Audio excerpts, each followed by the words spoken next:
For a lot of us, Christopher Columbus is kind of the ultimate elementary school hero, right? I mean, we all learned the rhyme about the brave explorer who sailed the ocean blue in 1492 and magically discovered a new world.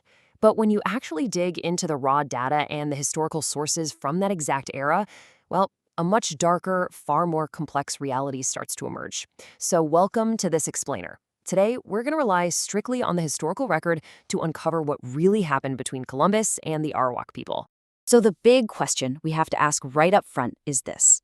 How does a guy who is so celebrated in legend end up being, according to actual historical accounts, the architect of an absolutely massive tragedy? Like, there's this famous story that Columbus once challenged a room full of Spanish nobility to stand an egg upright. When they couldn't do it, he just cracked the bottom of the egg on the table, standing it up perfectly. It was his way of proving that the impossible is easy once someone shows you how. And it's a great story. It completely cemented his myth as this bold genius.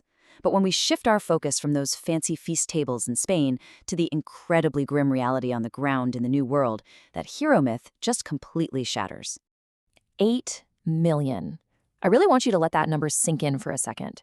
According to historical estimates, that is the staggering death toll of the native population on just one single island, Hispaniola. The Arawak people had been living there in relative peace for literally thousands of years. So to really understand this history, we have to entirely reframe the stakes. We aren't just talking about a simple exploratory mission here. We're looking at a series of events that ultimately cost 8 million human lives. Okay, Section 1, the myth and the return.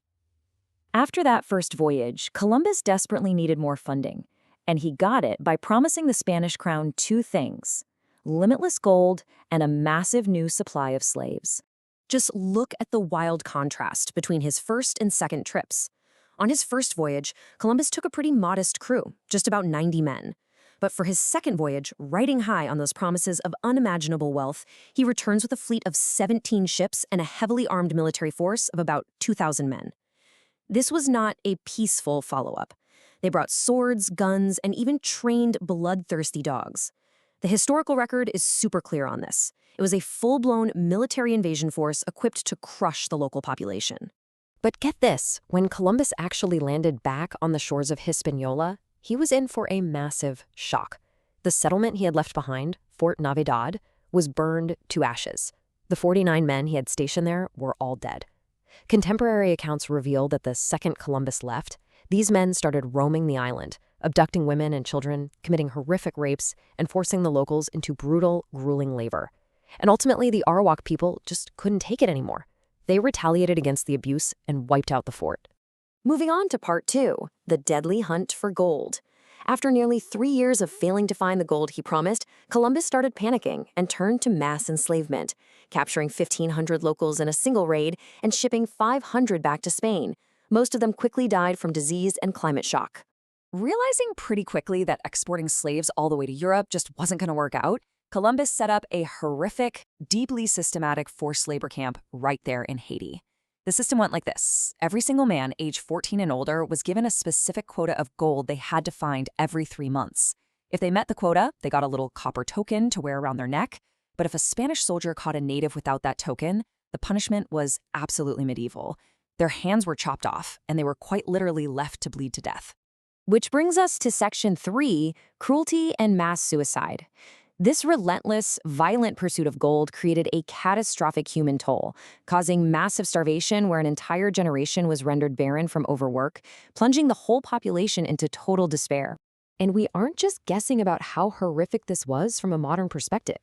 We know the details directly from the actual Spanish contemporaries who were standing right there witnessing it. One Spanish writer of the era wrote that he literally shuddered from head to foot just documenting the atrocities. The invaders treated Native Americans like human pack animals, riding on their backs for transport. And in some of the most chilling accounts recorded, soldiers supposedly tested the sharpness of their swords by skinning or beheading Native children, just as a sick form of entertainment. Driven deep into the forests, constantly hunted by hounds, and facing unending torture, the Arawak people eventually made a truly heartbreaking choice. They turned to a local fruit called cassava. Now, traditionally, the Arawak ate this safely, but they also knew how to extract a deadly poison from it, which they used for hunting. In a desperate, last-ditch effort to escape Columbus's oppression, they repurposed that poison. Entire communities, including families holding their babies, committed mass suicide just to avoid falling into the hands of the Spanish. Section 4. Hatuey's Defiance in Cuba. Now, not everyone just gave up. An Arawak leader named Hatuey fled to Cuba, famously throwing his gold into a river, hoping to rid his people of the Spaniards' deadly obsession once and for all. But sadly, that defiance wasn't enough. The Spanish soon tracked him down in Cuba, slaughtered half of his tribe, and captured Hatuey himself. They tied him to a stake to be burned alive. And right before they lit the fire, a Spanish priest offered to baptize him, promising that if he accepted Christ, his soul would go to heaven. Hatuey's legendary response tells you everything you need to know. He said, "If heaven is where Christians like you go, I'd rather like to go to hell." Part 5. The Downfall of Columbus. Eventually, despite the mountains of bodies, the lack of gold, and the widespread reports of horrific mismanagement, finally caught up with him at the Spanish royal court. Let's track how unbelievably fast this all unraveled. In 1496, Columbus heads back to Spain and leaves his brothers in charge. Huge mistake. They play intense favorites, completely angering the local chiefs and the Spanish settlers. The settlers, already furious they weren't getting rich like they were promised, start rebelling. By 1500, the Spanish court sends a chief justice to investigate, and they find Columbus and his brothers guilty of gross mismanagement. They arrest him and actually ship him back to Spain in chains. But, Columbus was a very shrewd talker. By December 1500, he manages to sweet-talk the king and queen into a full pardon. They even give him a fourth voyage in 1502. But there was a catch. He was permanently stripped of his title as governor. That fourth voyage, an absolute disaster. At one point in 1504, he's stranded in Jamaica without food, and the locals straight up refuse to feed his crew. So Columbus pulls off a highly deceptive, kind of wild trick. He had an astronomical calendar from Europe, so he knew exactly when a total lunar eclipse was going to happen, February 29th. He goes to the native chiefs and threatens them, saying his god is angry they won't share their food, and as proof, his god is going to turn the moon blood red, bringing famine and disease. When the eclipse happens exactly on schedule, the terrified locals instantly surrender their food. It was incredibly manipulative for sure, but it kept his crew alive. Section 6. A devastating, lasting legacy. Columbus ultimately makes it back to Spain, and he dies a wealthy man in 1506. But the crazy part is, he remained completely delusional to his dying day, convinced he had just discovered a new route to Asia. It's a huge historical irony, really. Columbus was stubbornly illusioned, thinking he was in Asia, bringing all this destruction to the people he mistakenly labeled Indians. Compare him for a second to the Italian explorer Amerigo Vespucci, who showed up shortly after. Vespucci was intelligent enough to look at the maps and the sheer size of the landmass and realize, hey, this isn't Asia at all, this is an entirely distinct new world.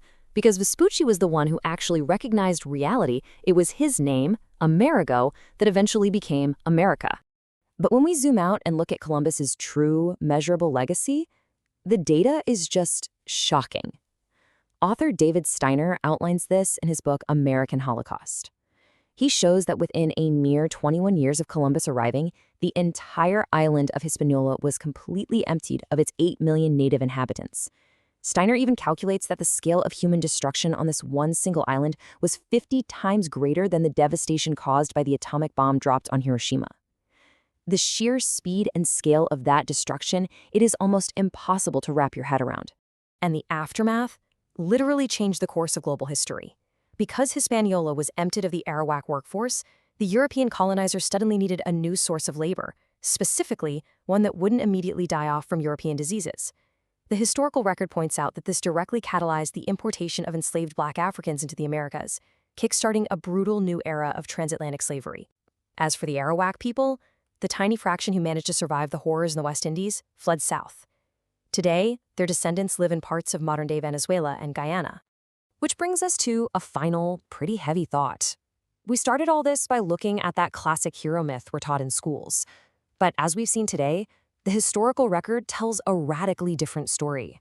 When you really process the sheer terrifying scale of destruction caused by one man's obsession with gold, we kind of have to ask ourselves, why do we continue to memorialize the man who destroyed a world, instead of remembering the 8 million innocent people who were lost? It's a tough question, absolutely. but it's one that history demands we answer. Thank you so much for joining me on this explainer, and I hope diving into these sources gave you a much clearer understanding of the historical truth.